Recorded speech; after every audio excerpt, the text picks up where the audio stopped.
Hi guys, I figured I'd do a couple more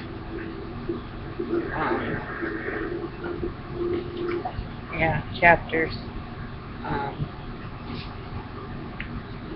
we are now on. Hi! No, I You couldn't can get. still see it, see? Yeah, but I wanted you to put it full screen for a sec. We are now on. Mommy, put it full screen. Put it full screen for a sec.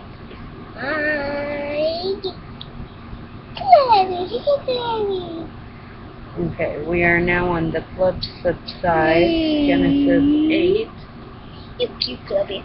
and the New International Version 1984.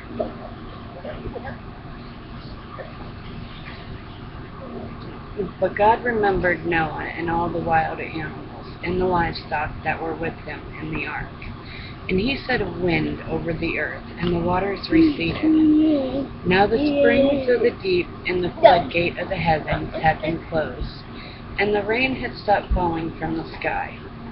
The water receded steadily from the earth. We need rain to fill up our pool, remember? At the end of the 150 days, the water had gone down. And on the 17th day of the 7th month, the ark came to rest on the mountains of Ararat. The waters continued to recede until the 10th month. And on the first day of the 10th month, the top... What's that? Wipes for the cat's face. And on the first day of the 10th month, the tops of the mountains became visible. We need it for the kitty cat. Yes, it's to clean our face. It's what we got for Clubby to wash his face after all the kerosene. Oh yeah, we need to get kerosene on. He's fine now. After 40 days, Noah opened the window he had made in the ark and sent out a raven, and it kept flying back and forth until the water had dried up on the earth. Then he sent out a dove to see if the water had receded from the surface of the ground. But the dove could find no place to set its feet because the water was all over the surface of the earth. So it returned to Noah in the ark. He reached out his hand and took the dove and brought it back in to himself in the ark.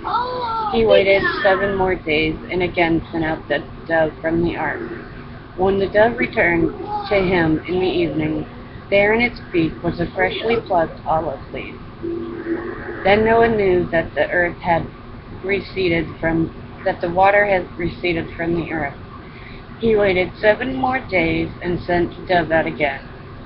But this time it did not return to him.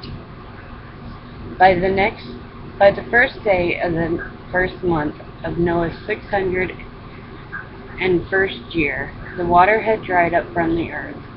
Noah then removed the covering from the ark and saw that the surface of the ground was dry. By the 27th day of the 2nd month, the earth was completely dry. Then God said to Noah, "Come out of the ark, you and your wives, and your sons and their wives. Bring out every kind of